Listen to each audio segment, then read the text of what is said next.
லாஜிக்காக நிறையா விஷயம் ஒரு போலீஸ் ஆஃபீஸரால் பாதிக்கப்படுறாப்புலன்னா முதல்ல அவன் பொண்டாட்டி தாலியாக இருக்காமல் ஊரில் 71 பேர் பொண்டாட்டி தாலியாக இருக்கிறதுலாம் தப்பு இல்லையா?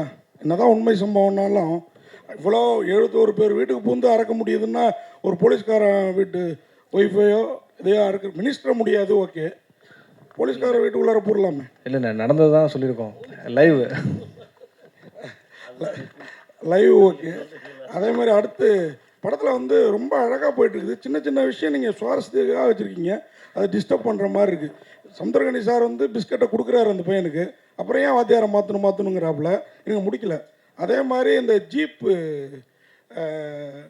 அவர் பாடம் நடத்திட்டு இருக்காரு, போலீஸ் இன்ஸ்பெக்டர் அந்த அம்மாவும் அவரும் பக்கத்துலேயே ஜீப்பை நிறுத்திட்டு இருக்காங்க. அந்த உணர்வு கூட இல்லாமல் பசங்களோட பேசிகிட்டு இருப்பாரு. ஆனால் ஒரு போலீஸ் ஆஃபீஸர் வந்தால் ஒரு இது இருக்கும்ல. கண்டிப்பாண்ணே, அடுத்ததில் கண்டிப்பாக மாற்றிக்கிறேன். கொஞ்சம் இல்லை, கண்டிப்பாக அடுத்ததில் இந்த மாதிரி தப்பு எல்லாம் மாற்றிக்கிறேன். சார், பார்லிஜி இது வச்சு பிஸ்கெட் வச்சு பண்ணியிருக்கீங்க, ஏதாவது ப்ரொமோஷன் வாங்கியிருக்கீங்களா? இல்லைண்ணே, அது அப்படி இல்லைண்ணே. ஏன்னா சமுத்திரகனி சார் தான் அது வச்சுனே இருக்காரு, எல்லாருக்கும் கொடுக்குறாரு வேற. அப்படி இல்லை, அப்படி இல்லை.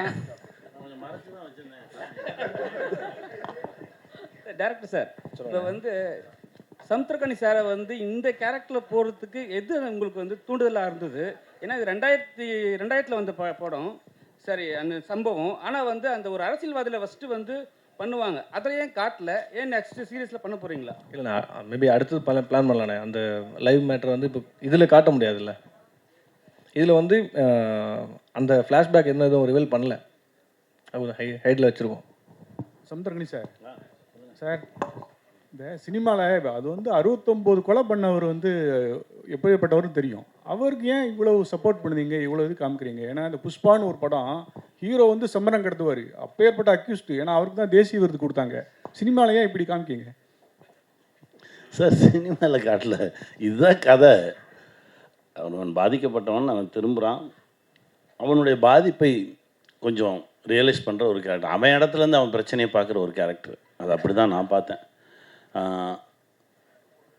பல பேர் அவன் கொன்னதுன்றது அது வேறு. அதனால தான் ஒரு கடைசியில் ஒரு இடத்துல சொன்ன, நீ செஞ்சது மட்டும் நியாயமாகும், நீ ஊரே சுடுகாடாக்கிட்டீங்களாடான்னு சொல்லி ஒரு இடத்துல வரும். அதனால் அது இல்லை, அவன் ஒரு மனிதன், அவன் இடத்துலேருந்து அவன் வழியை பார்த்தது தான்.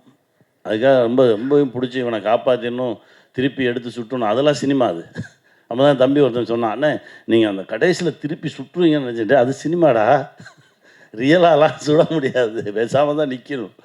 அதனால தான் வந்து அந்த அந்த உண்மைத்தன்மையை அப்படியே பிரதிபலிக்கிறது தானே, அதுதான் பண்ணோம். தமிழக போலீஸுக்கும் வந்து ஆந்திரா போலீஸுக்கும் எப்பவுமே ஒத்தே வராது சார். அப்படியா? ஆமாம், எப்பவுமே ஒத்து வராது. ஏன்னா வந்து அவங்க ஒரு இதில் இருப்பாங்க, நம்ம ஒரு மைண்ட் செட்டில் இருப்போம். ஆனால் அவங்களுக்கு ஹெல்ப் பண்ணுறாங்க தமிழக போலீஸ். தமிழக போலீஸ் அவ்வளோ கெட்டவங்களும் ஏன் காட்டணும்? ஆமாண்ணே, ஆமாம் சார். அப்போ அந்த அக்கிஸ்ட்டை வந்து கூட்டிட்டு போவார்ல, நம்ம வந்து சரியா பார்க்கலாம். ஆனால் இல்லைண்ணே, இப்போ வந்து தமிழக போலீஸ் இருக்கார்ல, ஆமாம், அந்த அண்ணன் இருக்கார்ல, ஆமாம், அவர் எந்த இதில் இருந்தார்? அவர் வந்து தனி, அவர் வந்து அரசியல்வாதிகளின் கைக்கூலி. அதுதானே, அவரும் தமிழக போலீஸாக தான் இருந்ததுனால தான் வந்து கூட்டின்னு வராருல, அதுக்காக தான் கேட்குறோம். அது வேறு. அது வந்து எந்த லிஸ்ட்லேயும் சேர்க்க முடியாத கேரக்டர்ஸ் கொஞ்சம் பேர் இருக்காங்க. அது வந்து மேலே இருக்கிறது மேலேயே தான் சேர்ந்துக்கும். அது வந்து இது ஒரு கற்பனை கதையாக இருந்தால் நீங்கள் கேட்குற எல்லாத்துக்குமே வந்து ஒரு கதையாசிரியனா பதில் சொல்லலாம். இது நடந்த நிஜங்களை எடுத்து அதில் முடிஞ்ச வரைக்கும் உண்மையை ஒரு 90% ரொம்ப உண்மைக்கு நெருக்கமாக சொல்லணும்னு முயன்ற கதை. இதில் வந்து யார் சரி யார் தப்புன்னு பேசுகிறது எல்லாம் இதுவே இல்லை. இதுதான் நடந்தது, இதை தான் அப்படியே எடுத்து வச்சுருக்கோம், அவ்வளோதான். சார், இப்போ அவர் கேட்டார் சந்திரன் சார், உங்களுக்கு தான், நான் நீங்களும் டைரக்டருங்கனால தான் உங்களை நோக்கி அந்த கேள்வி கேளுங்க. அதாவது நீங்கள் சொன்னீங்க அந்த அவர் பார்வையிலேருந்து பார்த்தோம், அதனால தான் அவருக்கு வந்து அவர் கேரக்டர் இது பண்ணுற மாதிரின்ட்டு. ஆனால் பாட்டெலாம் போடணுமா என்ன? கடைசியில் அவருக்கு ஒரு தேசிய கீதம் மாதிரி ஒன்று போடுறீங்க.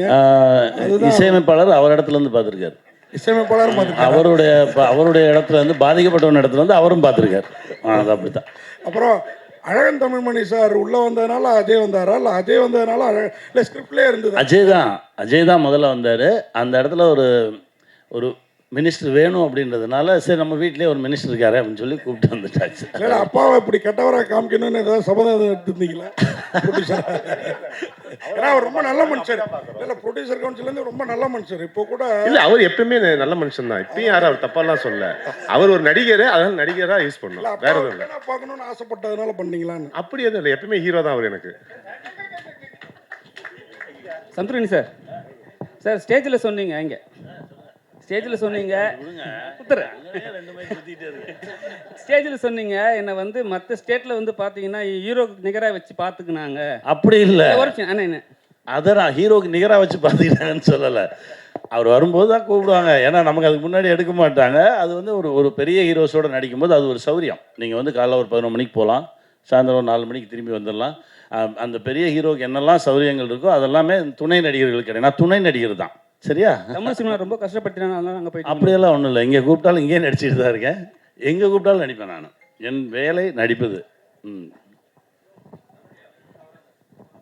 சார், இந்த புலிப்பாண்டி கூட அந்த ஜீப்பு தள்ளுற சீன் இருக்குல்ல, அவ்வளவு இயல்பா இருந்துச்சு. அதுல என்ன சார் உங்களுடைய கான்ட்ரிபியூஷன் இருந்துச்சா சார்? ஒன்றும் இல்லை, கதையை சொல்லும்போது அந்த முதல் சீன், அந்த ஒரு சீன் சொல்லி தான் தம்பி சொன்னார், அண்ணே இந்த நெஞ்சை நிமித்துற வேலையெல்லாம் வேண்டாம், இந்த இப்படியே முறுக்கிட்டுலாம் வரக்கூடாது, ஒர்க் அவுட் பண்ணாத, ரொம்ப டல்லாரு, ஒரு ஜீப்பை கூட உன்னால் தள்ள முடியாது. அப்படி தான் ஆரம்பித்தான். நான் தள்ள முடியாது, நான் தள்ளிட்டேன். புலிப்பாண்டி பிடிச்சி பிரேக்கை போட்டு பிடிச்சிக்கிட்டாரு. அதுக்கப்புறம் தான் அவர் தள்ளினார். அப்போ நானும் பிரேக் அடிச்சுட்டு பிடிச்சி நின்றுக்கிட்டேன். இல்லைன்னா அது ஜீப்பை ஈஸியாக தள்ளிடலாமே, அந்த இடத்துல அது ஒரு தேவைப்படுது. அது ஒரு சின்னமாக அந்த அந்த அலுப்போடு சேர்ந்த ஒரு நட்பும் நகைச்சுவையும், அது அவரும் நானும் நிற்கும்போது அவ்வளோ சந்தோஷமாக இருந்தது. அண்ணே நன்றிண்ணே.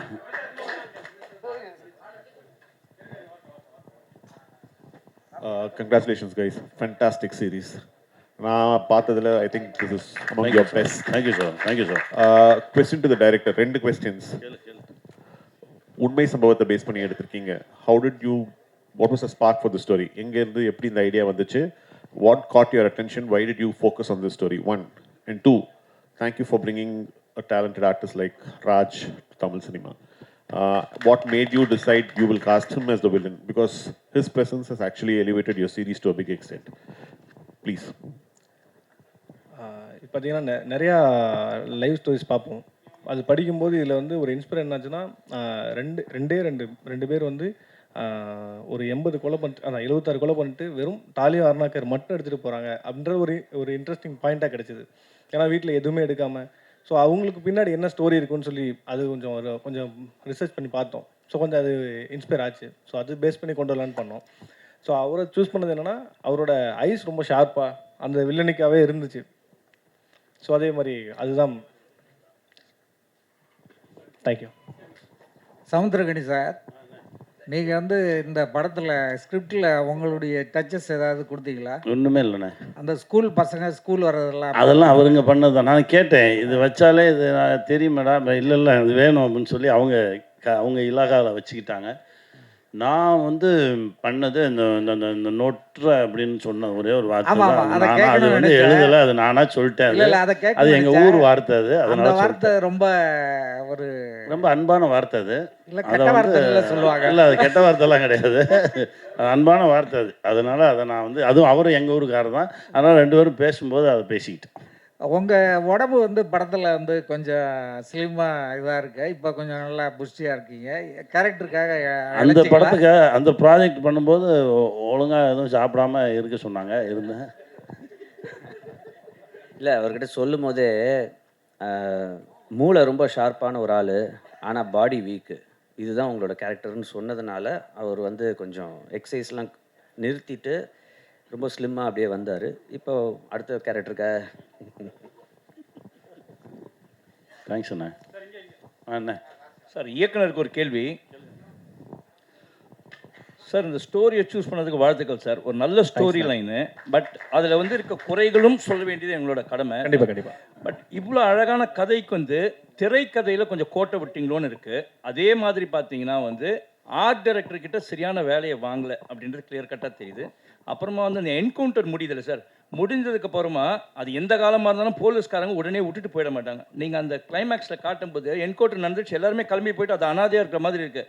அதே என்கவுண்டரில் அப்படி நடக்கிறதுக்கான வாய்ப்பே இல்லை. ஏன்னா ஒரு போலீஸும் அங்கே இல்லை, அங்கே சீனில் காணும் சார். இருக்காங்க. இல்லை, முடிஞ்சதுக்கப்புறம் எல்லாம் கிளம்பிடுறீங்க. கேமரா போயிட்டு இருக்கும், எல்லாரும் அங்கங்கே ஒரு 2 பேர் கிளம்பிட்டு இருப்பாங்க, மீதியெல்லாம் அங்கே தான் நின்றுட்டு இருப்போம். கேமரா போய் குளத்துக்குள்ளே போயிடும், அப்படி தான் முடிச்சிருப்போம். ஏன்னா அதை எப்படி டிஸ்போஸ் பண்ணாமல் எப்படி போவாங்க? ஓகே, அந்த சும்மா ஒன்று காமிச்சிங்களா சார்?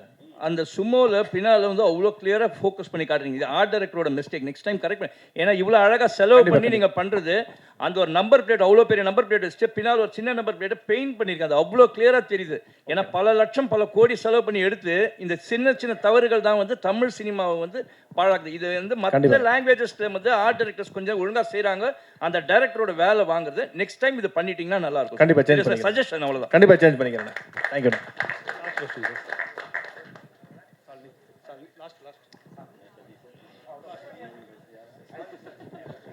கௌசிக் சார், ஆக்சுவலி இந்த G5ல நிறையாவே வந்து இந்த இன்வெஸ்டிகேஷன் த்ரில்லர்ஸ் நிறையா எடுக்கிறாங்க. விலங்குலேருந்து ஆரம்பிச்சு ரேகையாக இருக்கட்டும், இப்போ சட்டமும் நீதியாக இருக்கட்டும், இந்த மாதிரி ஒரு மாதிரி இன்வெஸ்டிகேஷனாகவே போகுது. அதுதான் ஆக்சுவலி செல்லிங் ப்ராடக்டாக இருக்கா ஓடிடி ஆடியன்ஸ் கிட்ட? இல்லை, இன்றைக்கி நம்ம ஒரு கணக்காக எடுத்து பார்த்தோம் அப்படின்னா, ஃபஸ்ட்டு நான் இது சொல்கிறேன். இப்போ Z5ல பார்த்தீங்கன்னா இன்வெஸ்டிகேஷன் இல்லாமல் நிறைய பண்ணியிருக்கோம். ஐலின்னு ஒரு சீரீஸ் பண்ணியிருக்கோம். ஐலி பார்த்தீங்கன்னா ஒரு சொசைட்டல் டாபுவை வந்து எப்படி பிரேக் பண்ணணும் அப்படின்ற ஒரு கருத்து சொல்லியிருப்போம். அதில் அனந்தம்னு சீரீஸ் பண்ணியிருக்கோம். ஒரு வீடு, அந்த வீட்டோட மெமரிஸ் என்ன, அதில் வாழ்ந்த பல ஜென்ரேஷன்ஸ்க்கான ஒரு கதையை அதையும் சொல்லியிருப்போம். 5ஆம் வேதம் மிஸ்டிக்கலாக ஒரு த்ரில்லர், ஒரு தேடல், அதையும் சொல்லியிருப்போம். இது அப்பப்போ தேவைப்படுது. ஏன்னா இன்றைக்கி இருக்கிற ஆடியன்ஸ் அப்படின்னு பார்த்தீங்கன்னா யங்ஸ்டர்ஸ்லேருந்து அடல்ட்ஸ் வரைக்கும் எல்லாருமே ஹுக்டாக பார்க்குறது ஒரு mystery, thriller, investigation, psychological thriller, இந்த மாதிரி விஷயங்கள் வந்து ஓவராலாக பார்த்தீங்கன்னா ஒரு 50% பீப்புளுக்கு வந்து இது ரொம்ப பிடிக்குது. ஸோ ஒரு கான்ஷியஸ் சாய்ஸாக இது வந்து அட்லீஸ்ட் வருஷத்தில் 1-2 பண்ணணும் அப்படின்றது வந்து, அண்ட் இது வந்து டெஃபினட்டாக நம்மளுக்கு சக்ஸஸும் கொடுத்துருக்கு. எப்போவுமே சக்ஸஸ் கொடுக்குற ஒரு ஃபார்முலா அடாப்ட் பண்ணுறது வந்து பெட்டர் அப்படின்றது வந்து எங்களோட ஸ்ட்ராட்டஜியாக வச்சு தான் இந்த மாதிரியும் பண்ணுறோம். இப்போ வரப்போகிற லைனப்பில் அடுத்த ஒரு 16 மாதத்துக்கு நாங்கள் பண்ண போகிறது பார்த்தீங்கன்னா வேறு வேறு ஜானரில் இருக்கும். பட் இதுவும் ஒரு பார்ட்டாக இருக்கும். கனி சார், நிறைய போலீஸ் ஸ்டோரிஸ் பண்ணியிருக்கீங்க. இது என்ன ஸ்பெஷல்? எதனால் அக்செப்ட் பண்ணீங்க? இந்த சொன்னான்லாம் மூளை மட்டும்தான் ஷார்ப்பு, பாடி வெயிக்கு. அவன் யோசிச்சிருக்கான் எதை சொன்னால் இவன் வருவான் அப்படின்னு. அது சொன்ன உடனே நான் சொன்னேன், இது புதுசாக இருக்கடா. அப்பப்போ தனியாக பேசிக்குவான், ஒரு லைட்டாக அரமண்டல் மாதிரியே இருப்பான் அப்படின்னோடனே, சரி இது வரைக்கும் பண்ணலையே. ஏன்னா கிட்டத்தட்ட ஒரு 42 43 படம் பண்ணியாச்சு போலீஸாக. இது கொஞ்சம் புதுசாக இருந்தது. ஆனால் அதுக்குள்ளே போக போக போக அது மாற்றிருச்சு. இப்போ நான் இன்னைக்கு பார்க்கும்போதே தெரிஞ்சது என்னமோ ஒன்று நடந்திருக்கு. அது இறை அருள் தான். சமுத்திரகனி சார், நீங்கள் வந்து டைரக்ஷன் தானே வந்தீங்க. பாலச்சந்தர் சார்கிட்ட வந்து கற்றுக்கிட்ட வித்தை எல்லாம் படம் பண்ணி 5 வருஷம் ஆகிட்டு. வினோத சித்தம் எடுத்து முடிச்சிட்டேன். என்ன படம்? வினோத சித்தம் பண்ணி 5 வருஷம் ஆகலை. 2021, அப்புறம் 23ல் ப்ரோ பண்ணேன். இப்போ ஸ்கூல் பஸ் எடுத்து முடிச்சிட்டேன். ஃபைனல் ஒர்க் போயிட்டுருக்கு. அது அனௌன்ஸ்மெண்ட் சீக்கிரம் வரும். நான் என் வேலையை அப்பப்போ செஞ்சுக்கிட்டு தான் இருக்கேன். ரொம்ப சந்தோஷம் நீங்கள் கேட்டது. இயக்குனர் சார், ஒரு 70 கொலைகளுக்கு மேலே வந்து இந்த காட்டியிருக்கீங்க. எந்த இடத்துலையும் நீங்கள் இதை வந்து வழக்கு கோர்ட்டுக்கு கொண்டுட்டு போகாத இந்த வெப் சீரிஸ் எடுத்துருக்கீங்க. அதுக்கு என்ன காரணம்? இல்லை, உண்மையாகவே அந்த கேஸ்லாம் பெண்டிங்கில் தான் இருந்துச்சு. லாஸ்ட்டாக தான் மாட்டினாங்க. அது வரைக்கும் அந்த கேஸ்லாம் பெண்டிங்கில் தான் இருந்துச்சு. கண்டுபிடிக்கவே இல்லை. இங்கேருந்து தமிழ்நாட்டிலேருந்து போய் தான் கண்டுபிடிக்கவே செஞ்சாங்க. உண்மையாகவே 2000 பேப்பரில் வந்த நியூஸ் அது. சார், காக்டைல் சினிமாஸ்னு கம்பெனி. ஆனால் கிரைமு போலீஸ் ஸ்டோரி மட்டும் இருக்குது. நாங்கள் எதிர்பார்க்குற, ரசிகர்கள் எதிர்பார்க்குற இன்னும் சில விஷயம்லாம் இருக்குல்ல. இந்த படத்தில் சில குத்துப்பாட்டெல்லாம் கூட வச்சுருக்கலாம். இல்லை, இதுக்கப்புறம் வந்துட்டு சிவேதா அவங்க நடிப்பு ரொம்ப நல்லா இருந்தது. ஆனால் வந்து நாங்கள் அதுக்கு தனியாக ஒரு ஆர்டிஸ்ட்டை போட்டு ஏதாவது ஒன்று பண்ணலாம்ல. இல்லைண்ணா, அடுத்தடுத்து உங்கள் ஆசையை இந்த மாதிரி போலீஸ் ஸ்டோரியெல்லாம் இந்த மாதிரி குத்துப்பாட்டெல்லாம் வைப்பாங்க இல்லையா? கண்டிப்பாக அடுத்தடுத்து எல்லாம் பண்ணுறதை பண்ணிவிடுவோம். ஆனால் அதெல்லாம் Z5ல வருமானது எனக்கு தெரியாது. Okay, thank you. 27ஆம் தேதி G5ல ரிலீஸ் ஆக போகிற ஒரு வெப் சீரிஸ்